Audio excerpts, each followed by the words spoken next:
How to save PowerPoint as PDF. Hello everyone, this is Sabrina here to help you today.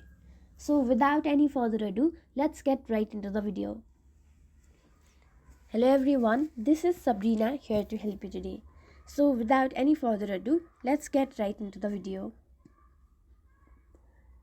So first, you can easily save your PowerPoint as PowerPoint first, and after that go to your browser and then search for ilovepdf.com, and now you will see an option of PowerPoint to PDF. Go over there and then select your PowerPoint files, upload it, and it will be converted into PDF by this website. So it is a very handy process and a very handy website for doing any PDF related works. So that's how you do it.